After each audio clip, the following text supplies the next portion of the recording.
भाग्य का लिखा कोई नहीं मिटा सकता है, होने वाला को कोई रोक नहीं सकता है। जिसका मृत्यु होना होता है उनकी मृत्यु तो होकर रहते हैं। कोई ना कोई बहाना से भगवान तो मृत्यु बैठा ही देते हैं, लेकिन भगवान अपना पर कभी दोष नहीं लेते हैं। बहुत पहले की बात है, एक ज्ञानी ब्राह्मण था। उनकी एक बचपन का जिगरी दोस्त था। ब्राह्मण देव कहते हैं कि मैं जाकर अपना दोस्त से एक बार मिल लेता हूँ। अपना जिगरी दोस्त से मिलने के लिए ब्राह्मण देव चल पड़े। जाते जाते रास्ते में एक आदमी मिलता है। उस आदमी ब्राह्मण देव को साथ साथ रास्ते में चलने लगे।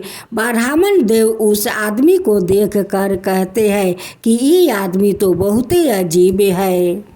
कहते हैं कि छोड़ो, चलो एक से भाला दो, दोनों को एक साथ चलते चलते रास्ता कट जाएंगे। ब्राह्मण देव उस आदमी का नाम पूछते हैं और वो आदमी अपना नाम महाकाल बताता है कि मेरा नाम तो महाकाल है। ये बात सुनकर ब्राह्मण को अजीब लगा कि इसका नाम महाकाल है। ब्राह्मण देव उस आदमी से और सवाल करना उचित नहीं समझे। महाकाल कहते हैं कि ब्राह्मण देव आप आगे चलो, इस गांव में मुझे एक काम है। एक आदमी को मुझे संदेशा पेठाना है। ब्राह्मण देव आप आगे चलो, मैं आकर आपसे मिलता हूँ। ब्राह्मण देव अपना धुंध में जाने लगे। वैसे एक भैंसा एक आदमी को मार को गिरा देता है और उस आदमी का मृत्यु हो जाता है। उसी समय महाकाल ब्राह्मण जी को पास आ जाते हैं। चलते चलते रास्ते में एक छोटा सा मंदिर मिलता है। ब्राह्मण देव कहते हैं कि मेरा दोस्त को तो अभी गांव बहुत दूर है, चलो इसी मंदिर में थोड़ा मैं विश्राम कर लेता हूँ।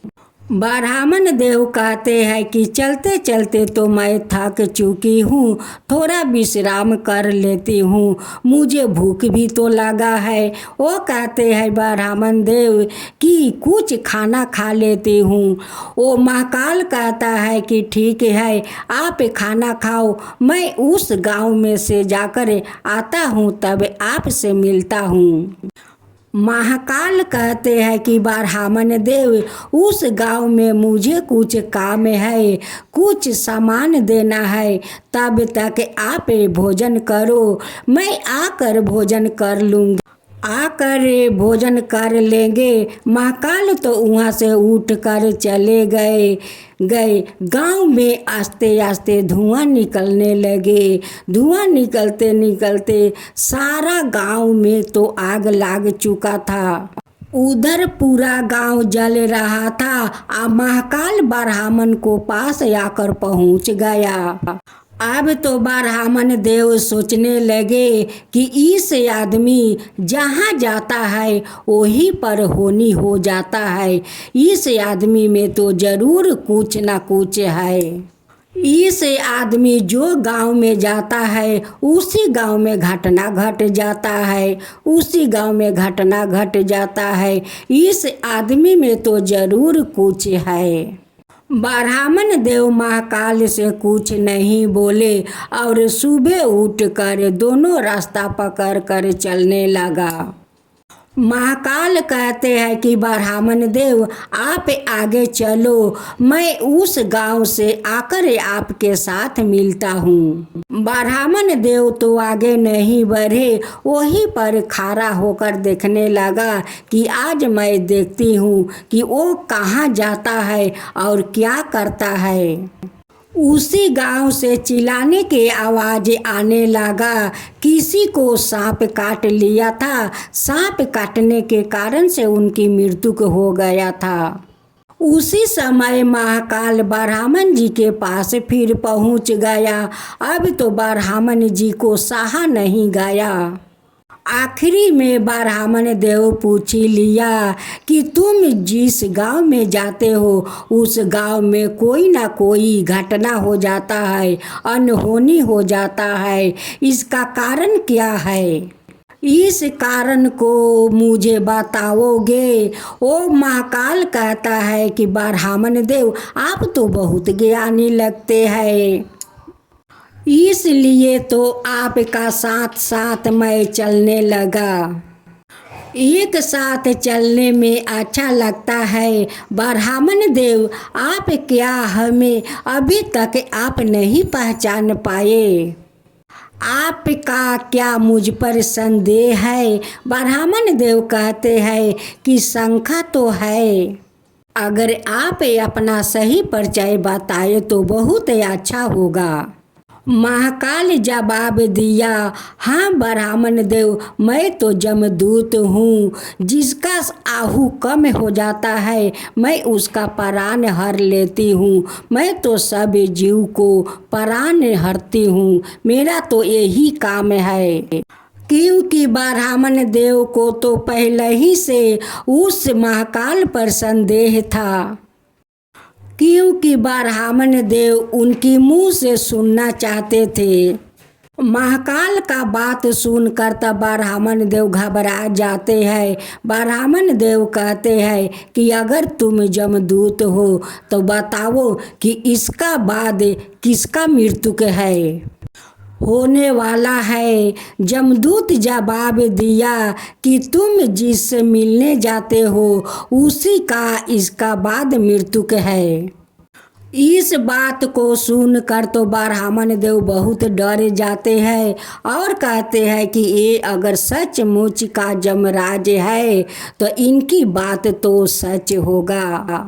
अगर मेरे कारण मेरा जिगरी दोस्त का मृत्यु हो जाए तो उससे तो अच्छा होगा कि मैं मिलने नहीं जाऊं, मैं लौट कर अपना गांव चले जाऊं। महाकाल कहते हैं कि ब्राह्मण देव आप जो सोच रहे हो कि अपना जिगरी दोस्त से ना मिलूं तो उनकी मृत्यु नहीं होगा, आपका सोच गलत है। जो होनी होता है वो हो कर रहता है। होनी का कोई नहीं रोक सकता है, होनी होकर ही रहता है। उनकी मृत्यु निश्चित है और मृत्यु होकर ही रहेगा। जब जमदूत मेरा मन का बात सुन लेता है तो वो तो सचमुच का जमदूत है। मैं अपना दोस्त का मरने के कारण नहीं बनूंगी। मैं यही रास्ते से मैं घूर कर अपना गांव वापस चला जाता हूँ। ब्राह्मण देव अपना धुंध में अपना गांव लौट रहे थे और सामने से उनकी जिगरी दोस्त आ रहे थे। वो तो एक पाँव से अपाहिज था। अपाहिज के वजह से वो ब्राह्मण को पास नहीं पहुंच पा रहा था और नहीं उनकी मुंह में आवाज़ था। वो तो बोबा था, बोबा के कारण वो आवाज़ लगाकर उन्हें नहीं रोक सकते थे। जमदूत का बात सुनकर ब्राह्मण देव को ऐसा लगने लगे कि उनकी जिगरी दोस्त उनके पीछे पीछे आ रहे हैं। उनकी दोस्त तो अपाहिज के वजह से उन ब्राह्मण को पास नहीं पहुंच पा रहे थे। वो गूंगा के कारण उनको आवाज़ देकर नहीं रोक सकते थे। वो सामने से बहुत तेजी से आ रहा था, जैसे लगता था कि वो बहुत परेशान है। अब तो ब्राह्मण का सामने उनकी दोस्त आकर उनकी मृत्यु हो गया। अब तो ब्राह्मण देव जमदूत को देखने लगा और देख कर हक्का बक्का बन कर रह गया। जमदूत ब्राह्मण देव को मन का सारा बात सुन लिया। जमदूत कहने लगे कि हे ब्राह्मण देव, तुम्हारा दोस्त तो काफ़ी देर से तुम्हारा पीछे पीछे वो आ रहे थे। वो तो अपना सारा शक्ति लगाए हुए अपना सीमाना पार करके वो आप तक पहुंचना चाहता था, लेकिन अपाहिज के वजह से वो आप तक नहीं पहुंच पाया। उसमें तो बचपन का तो शक्ति है नहीं, उनकी मौत के कारण तुम हो। वो तो अपना सारा सीमाओं लांघ कर, अपना सारा शक्ति लगा कर वो तुम तक आना चाहता था।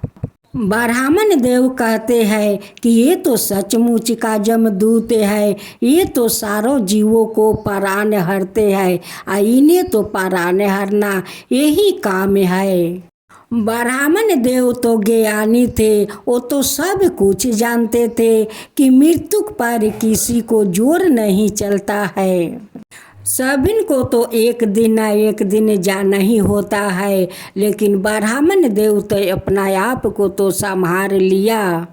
ब्राह्मण देव अपना मृत्यु के बारे में सुनकर तो बहुत डरे हुए थे।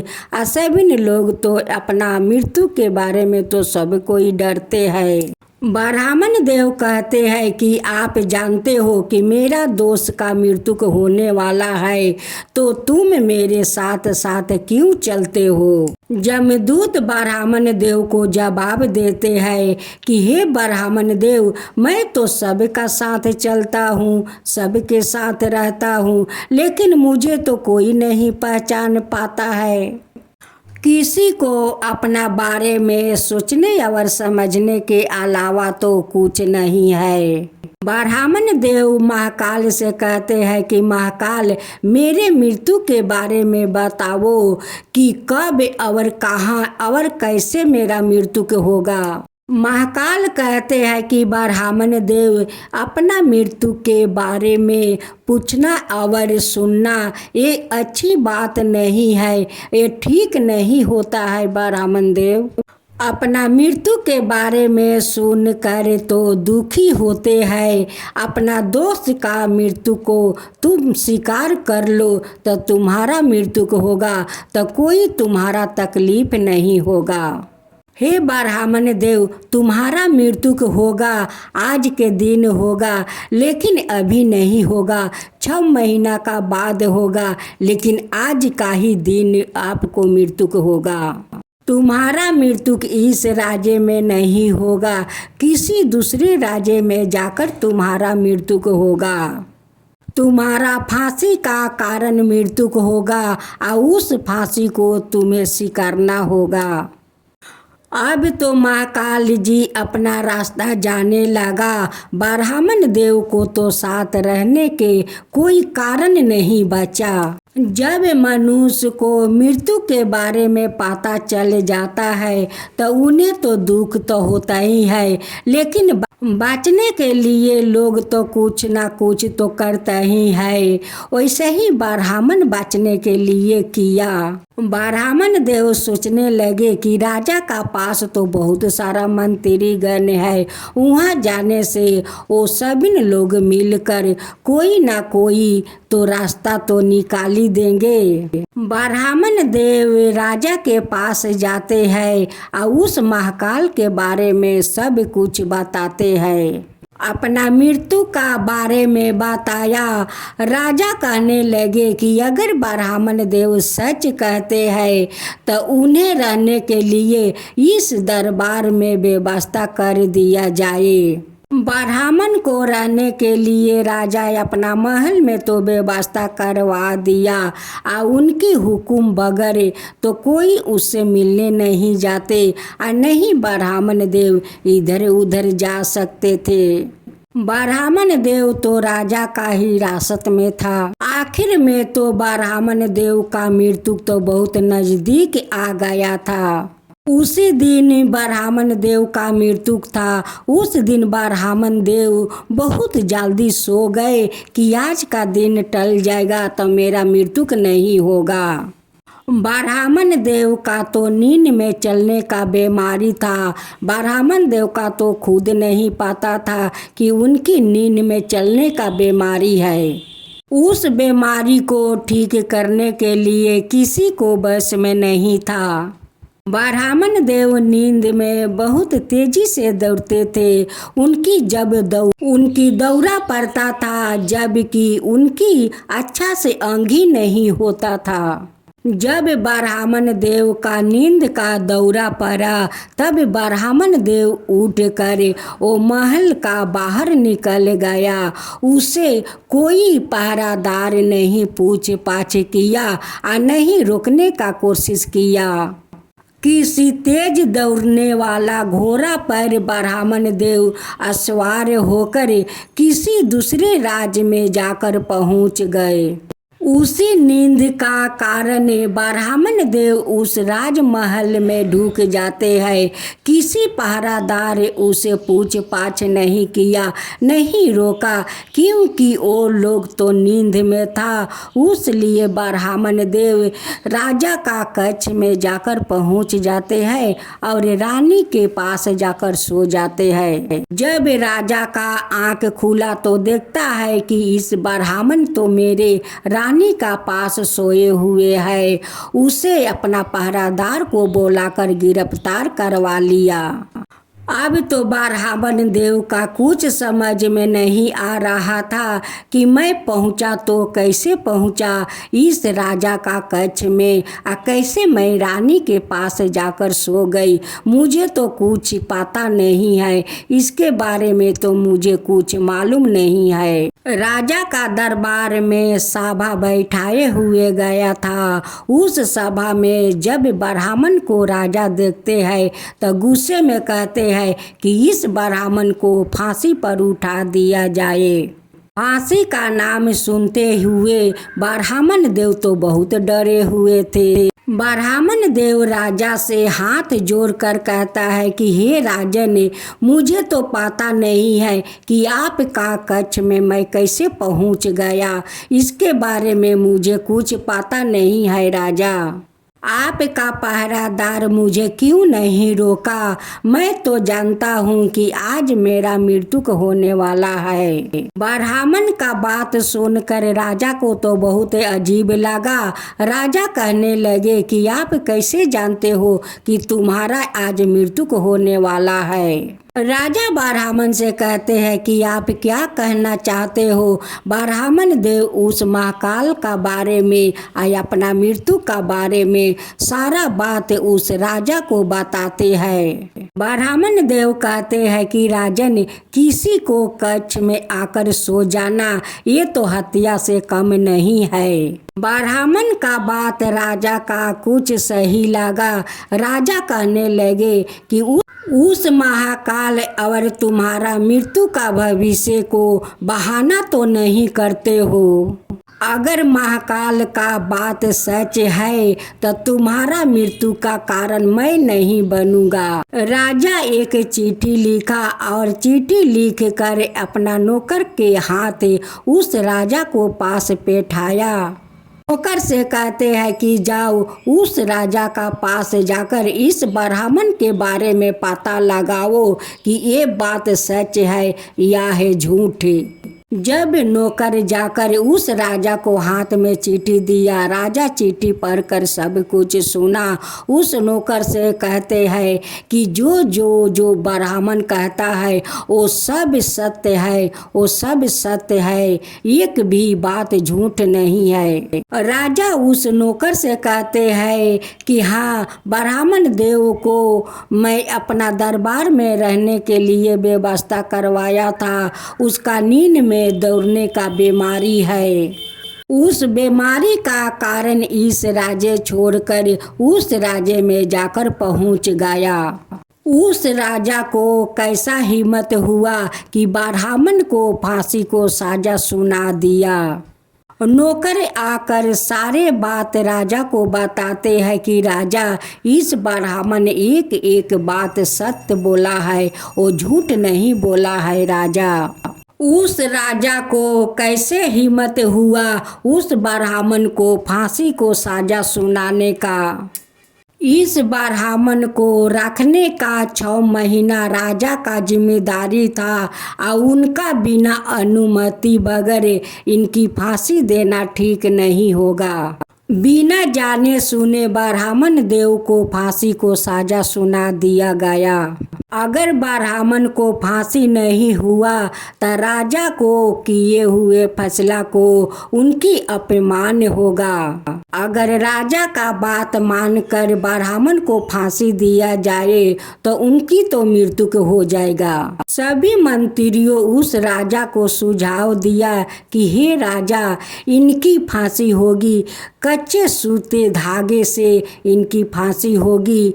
उनकी कच्चे सूता का धागा से ब्राह्मण को मृत्यु नहीं होगा और राजा का फैसला का मान भी रह जाएगा। उसी कच्चे धागे से फांसी बनाया गया और ब्राह्मण देव को फांसी पर चढ़ाया गया। नहीं ब्राह्मण देव को फांसी होगा और नहीं राजा को फैसला का अपमान होगा। उस कच्चे धागे से तो ब्राह्मण का गला का नस कट गया। ब्राह्मण देव नीचे गिर गए, उनकी नस से खून बहने लगा। आस्ते आस्ते ब्राह्मण देव अपना सारा शरीर छोड़ दिया। ब्राह्मण को मृत्यु सब लोग देख रहे थे कि इस पतले धागे से उस ब्राह्मण देव को कैसे मृत्यु हो गया। जमदूत तो अपना काम कर चुका था। जो होनी होता है वो तो होकर ही रहता है। अपने मृत्यु के बारे में भविष्य सुनने के लिए तो भगवान ने हम लोग में शक्ति नहीं दिए है। वही तो ब्राह्मण के साथ हुआ था। अगर ब्राह्मण देव उस जमदूत से अपना मृत्यु के बारे में नहीं पूछा होता तो शायद ब्राह्मण देव को मृत्यु नहीं होता। अगर ब्राह्मण देव अपना मृत्यु के बारे में उस जमदूत से नहीं पूछते तो ब्राह्मण देव तो कुछ दिन तक अच्छे जिंदगी जीते। सभी को एक दिन ना एक दिन जाना ही होता है। उनकी दोष नहीं अपाहिज होते, नहीं गूंगा होते और नहीं ब्राह्मण के पास आते और नहीं उनकी मृत्यु होते। वैसे ही ब्राह्मण देव का था। अगर ब्राह्मण देव का नींद का बीमारी नहीं होता, वो नींद में नहीं दौड़ता तो उनकी मृत्यु नहीं होता। जिसका होने वाला होता है वो होनी तो होकर ही रहता है। भगवान कभी अपना पर दोष लेते हैं, कभी नहीं दोष लेते हैं। भगवान को देखो, आज किसी को ठेस लग गया तो उनकी मृत्यु हो गया तो कहते हैं कि उनकी स्ट्रोक हो गया। कोई मिट्टी में गिर जाता है तो मृत्यु हो जाता है। कोई ना कोई बहाना से भगवान अपना पास बुला लेते हैं, लेकिन अपना पर कभी दोष नहीं लेते हैं। इस कहानी को आप लोग सुनिए और समझिए। अगर मेरा कहानी अच्छा लगा हो तो आप लोग एक लाइक शेयर जरूर कीजिए।